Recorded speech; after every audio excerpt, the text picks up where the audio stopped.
Now, Mr. Mickey Rooney on the Bromo Seltzer Hollywood Star Playhouse.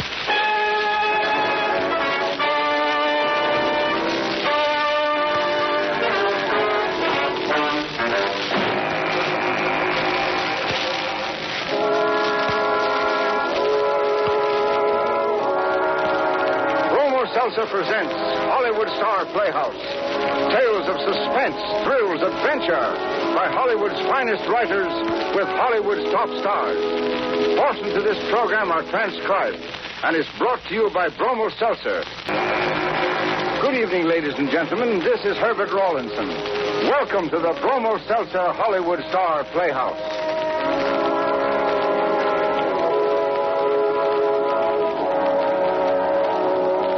Tonight we give you a story of bizarre revenge and subtle murder. And we give you a unique guessing game called Guess for Your Life. So play this deadly and dramatic game with us. Who knows? You may win a valuable prize. You may live. Here is Mickey Rooney in Knee High to a Corpse.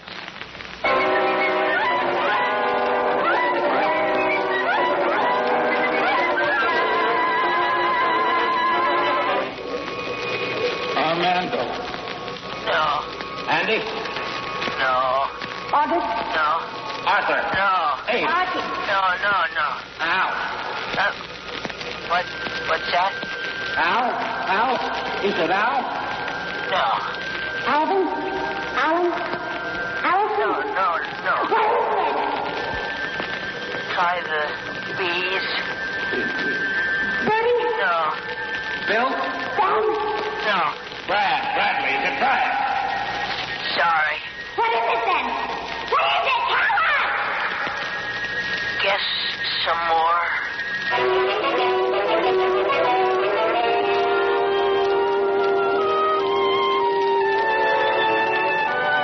Johnny and Dick and Laura always called me Inch because I happened to be a very limited height. However, the same height of mine they found so funny came in very handy at times, like when there were important stores to rob. It was a simple matter to boost me to a transom and let me crawl through, or maybe a ventilator or the like. But they never appreciated me. Not that this is what I was looking for. All I wanted was to be let alone. I had my reading matter and I had my job, but they wouldn't let me alone. Whenever one of them got bored, they would humiliate me and they would embarrass me. They'd either start in on my limited height or my choice of reading matter, which are fairy tales of Grimm and Anderson. You don't have to laugh. What about plenty of grown-up people who read comic books? Anyhow, this night in question, it was in the hotel room before we pulled our last big job. I was sitting in a corner reading.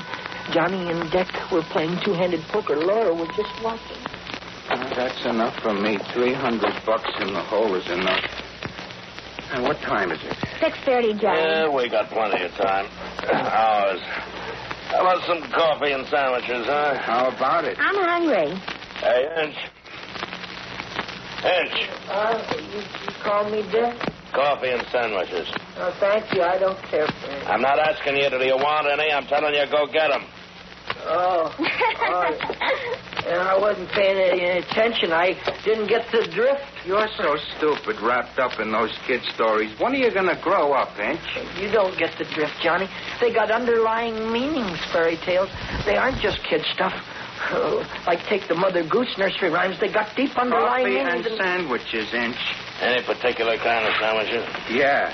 Make mine a Prince Charming special. Johnny, leave him be. Get going, Abba Dabba. Abba Dabba and the 40 Thieves. Get going, I said. Right now. I'll get my coat on. Ride that carpet, Shorty. Rub that magic lamp. Oh, now cut it out, the both of you. I don't mind, Laura. They just don't happen to realize. Wait, I'll go with you. What's the idea? I want to get a lipstick. Okay. Take your time.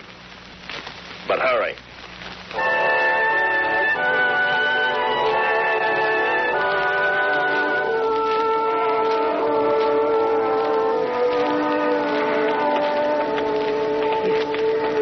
know something, Laura? What? I know what shade of lipstick you use. Yeah, Yeah, that's right. Andy Mare perfume? Well, now that's really something. You know what an E-Mare is? You and your Arabian Nights. That's right. You're smart. You're really smart. Not for my size, I'm not. Now it's different. Laura, when they make fun about my height and my choice of reading matter and you laugh, are you laughing at me because you don't like me, Laura? Of course not, Inch. I like you or I wouldn't laugh. That's very nice, Laura. That makes me kind of happy. Thanks a lot. Don't mention it, Inch. All of a sudden, from her, I don't mind it being called small names. We got to the drugstore, and I went to the lunch counter to get the sandwiches and coffee, and Laura went over to the cosmetic. She was very pretty, Laura was. Tall and blonde and very pretty. Beautiful. And kind, too. She reminded me of the beautiful ladies in the Elder Tree Mother and the Marsh King's daughter. In a minute, she was back. Oh, she was so beautiful. Drinking there? It's chocolate ice cream soda. I ordered one for you, too. Here. For heaven's sake. A regular high school date, huh? Oh, no, look, Laura, I'm not getting fresh or anything. Fresh? I think it's real sweet. Dick mightn't like not me sitting around with you like this, though. Dick don't own me. You're not afraid of Dick, are you? No, I'm not afraid of him. Of course you're not. Size ain't everything. You, ever been in love? Huh? In love? No, Laura, I've never been. I never. You know, you're cute, and I like you. I always did. Is that straight, Laura? Don't you like me, Inch? Look, Laura, Dick is a pal of mine. He don't own me, does he? No. I can't cross Dick. So you're afraid of him? Laura, don't talk that way. Dick could kill you if he hurt you. Talk that way. I ain't never got fresh or outline or anything. What am I going to do? You fool! You fight-size fool! Laura? Wait till Dick and Johnny get a load of this. They'll die! You were kidding me, Laura. You didn't want me. What? Oh, my God. What would I want with you? I die. Laura, don't. Everybody's looking at me. Don't, Laura. Stop laughing at me, please. Who's laughing? I'm dying. Laura, don't. Stop laughing. Stop laughing. Stop laughing. Stop.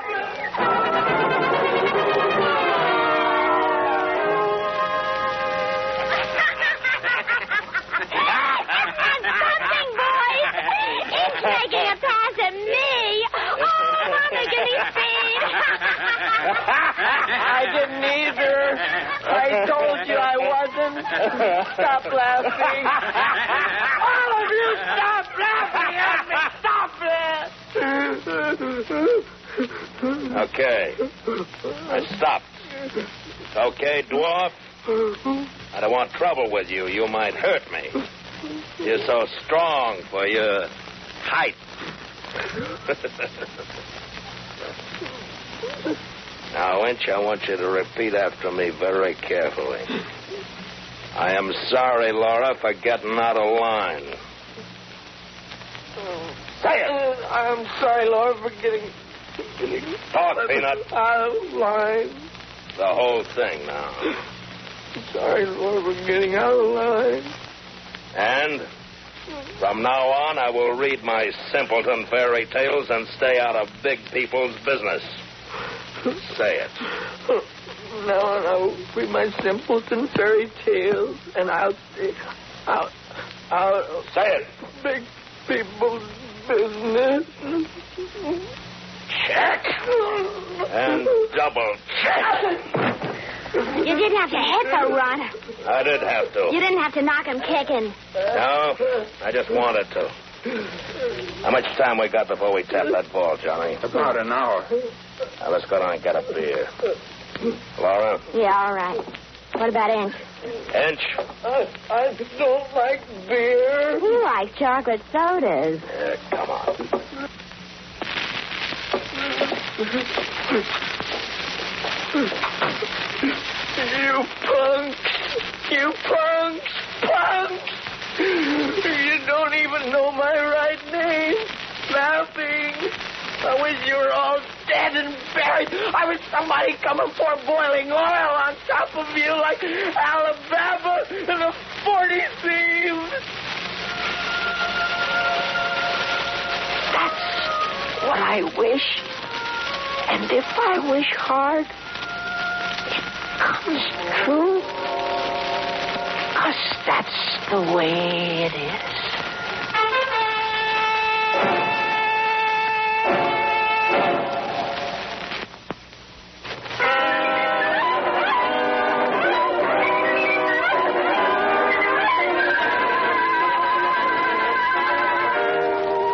Believe me, I never held anything against nobody in my life. Live and let live, that's my motto. Sure, I hated Johnny and Dick and Laura after the way they had humiliated me.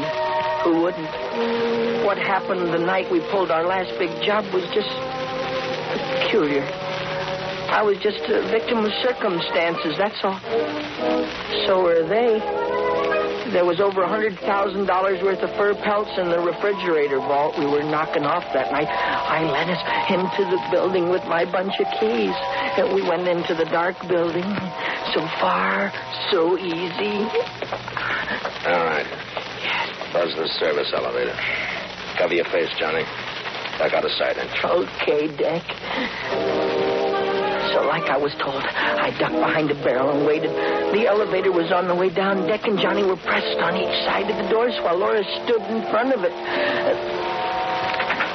The doors opened. The watchman flashed a light in Laura's face. Who are you? Excuse me, my name is Edith Hopkins. I was told... How'd you get in here? Easy, buddy. Quiet does it. Just a minute. What is it? I don't want to have to knock you out, Pop. We're going to take good care of you, but we don't want to have to knock you out. Do you catch? Dick kept his gun in the old man's back. Then just as Laura began with the rope, something terrible happened. I happened to put my hand down on the ground, and something big and warm and furry ran over. Ah! A rat! A rat! You dumb dwarf! A rat ran over my hand, a dirty rat, as big as a dog. Shut up! Don't hit me, Dick! Shut up! Shut up! He hit me real hard and sent me sprawling all over the floor. I look up. I saw the watchman looking at me hard, so he'd remember to the police. I felt sick. I knew Dick. Dick wouldn't stop at anything now. He needed me, but he didn't need that watchman. I felt sick. Well, Pop, I guess it's got to be the hard way. You wouldn't do anything like that to me. Step aside, Laura. I'm an old man. Don't do that to me. I'm an old...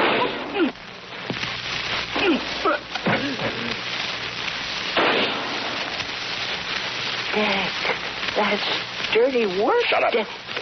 Drag him in the elevator and let's get moving.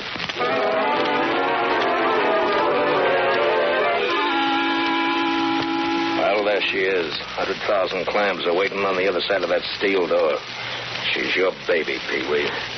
You got your pad and pencil, Laura? I'm waiting, Shorty. I'll write these numbers down as I give them to you.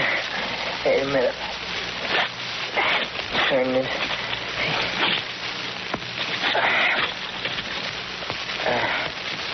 12. 12.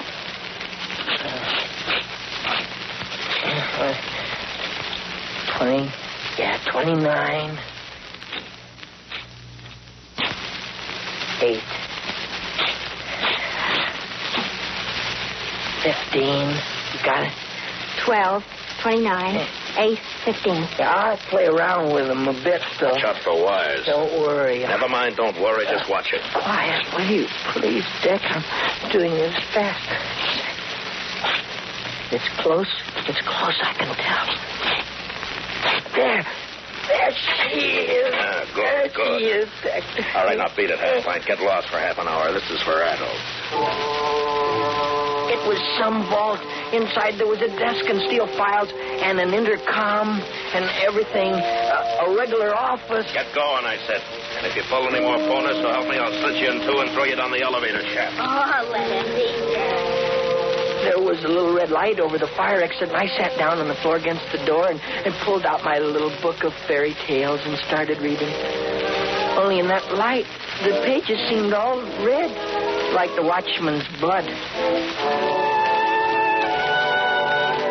Opening up Grimm's fairy tales or the Arabian Nights is like taking a trip to the moon, to another world full of magic where everything happens just right, and ugly turtles and dwarves, they turn out to be handsome princes, and things are just right. They got deep underlying meanings, really. I must have read them 1,000 times. Gee, I wish I could always be a kid again, and everybody could just be so happy. Anyhow, I was reading again about Rumpelstiltskin. You remember about the little dwarf who was going to take the queen's baby girl away if she didn't guess his name? It's one of my very favorite stories when all of a sudden I hear this slapping on the vault doors. In the next room, I jump up and run in the big room. The vault door was closed. Something automatic I hadn't figured on had closed the door again. They were inside. I could hear Deck's voice coming out like over a telephone or something. Yes? Yes, do you hear me? Can you hear me? I'm talking over the intercom on the desk in here. Can you hear me? Yes, find the intercom. It must be around someplace. Now find it. I got it, Deck. I hear you. You hear me, Deck? I hear you. Good boy. Orange, am I going to give you a hug for this little man? Little man. Listen, do you remember the combination, Edge? No, but I could play around till I found it again, Deck. Oh, I've got it written down. I'll read it to you and save time. It's getting closer. Hear me, Shorty? I hear you. Sure. All right, get on the ball, Squirt. Squirt. Are you ready? Inch. Pee-wee. Squirt. Little man. Hey, Half-Pint, it's getting hot in here. Get moving. Inch, where are you? You've gone away. We'll suffocate. Shut up, Laura. Inch, are you there? Answer me. I'm here, Deck. I'm here. Well, what's keeping you then? Get moving, you hear? Deck, Yeah. today I bake, tomorrow I brew my beer. What? The next day I will bring the Queen's child here. You gone nuts or something? Ah, lucky 'tis not a soul doth know that Rumpelstiltskin is my name. Ho, ho. Let me talk to you. Inch, what's the matter with you? Open the safe. Inch, open the safe. I'll open the safe Attaboy, Inch. Please. on one condition, Dick. What do you mean? If you tell me my right name. What? Your name? Inch is your name. No, Dick, that's not my name. That's what you call me. I have another name, a real name that my father and my mother gave me. This is the name you must discover. He's nuts. He's gone crazy. Look, Inch, when I get out of here, I'm going to cripple you, so help me, I'll cripple you. Don't talk to him like that. Inch, is it Joe? John? Harry? Jack? Nothing that easy, Lord. Leo. Is it Leo? Richard. Derek? Tom? Jerry? Inch. No. He says it's nothing that easy. It's a big name, a long name. Inch, is it, Ferdinand? Albertino? No. Lupino? No. Start from the beginning of the alphabet. No. That's the only way. No. Johnny, help us. Armando? No. Andy? No. Archie. No. Arthur? No. Archie. No. Al?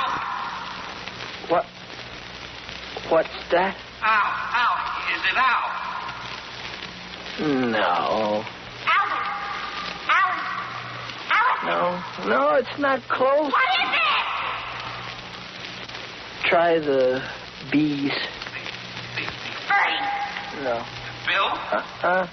Ben. No, you... Bradley? No. Sorry, it is. What is it then? What is it? Tell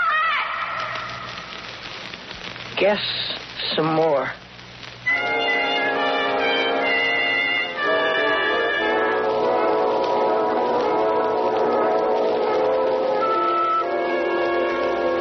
Maurice? Martin? No. Marvin? No. Milton? Johnny passed out, Inch. Inch, we can't last. I can't breathe. I can't breathe. Tough. What's my name? Max? Never. Myron. You said that twice, Laurie. I can't think. I can't think. Morton? No. Malcolm? No, that's Scotch, Dick. I'm not Scotch. Milton. Something. Something, but not Inch. March? Not Pee-wee. That isn't my name either. Manny? Guess some more.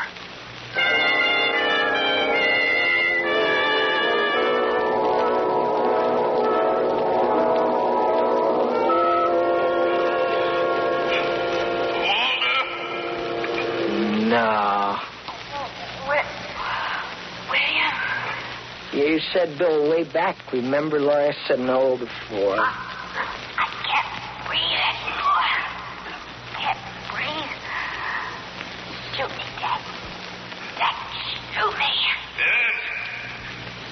You don't want me to have to shoot Laura, do you? But, Shoot Laura. You shot the watchman?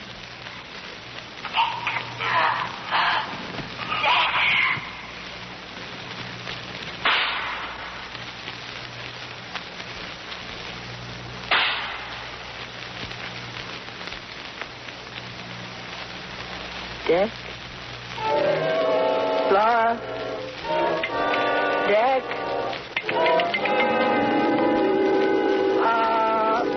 Lucky 'tis that not a soul doth know that Rumpelstiltskin is my name.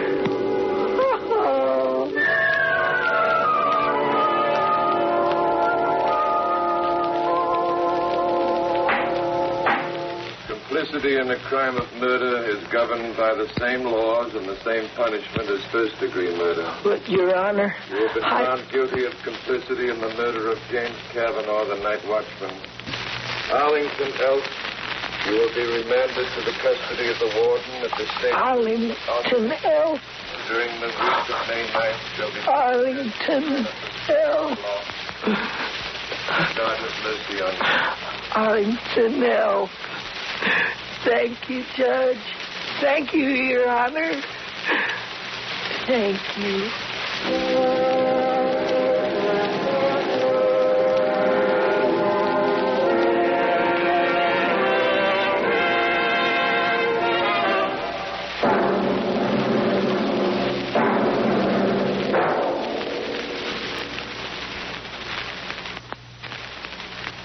Mickey, we love you for that. It was great. Thanks, Herb. And thanks, Sandra Gould and Bill Conrad, Junius Matthews, Shepard Menken, and Paul McVeigh.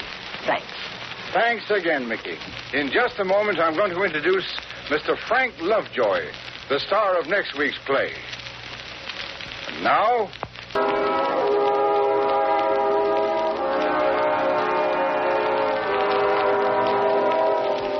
Mickey Rooney can soon be seen in the Metro-Goldwyn-Mayer production, The Strip, and is soon to start for Columbia Pictures the Technicolor musical, Sound Off. Tonight's play was written especially for Mr. Rooney by Frank de Felita and Muppet Peter, with music composed and conducted by Jeff Alexander. The entire production was under the direction of Jack Johnstone. And now here is the star of next week's thrilling story on Hollywood Star Playhouse, Mr. Frank Lovejoy. Believe me, a cabbie driving the midnight shift learns pretty quick how to handle anything that comes up. Anything. And plenty does come up, I know. But what I didn't learn quick enough was that the only way to avoid crime and corruption, yes, and death, was by minding my business. Thanks, Frank. And the title of next week's story is Minding My Business. On tonight's program, all characters and incidents were fictitious. Any similarity to actual characters or incidents is purely coincidental. Portions of the program were transcribed. And now this is Herbert Rawlinson saying good night for all of us here on the Hollywood Star Playhouse.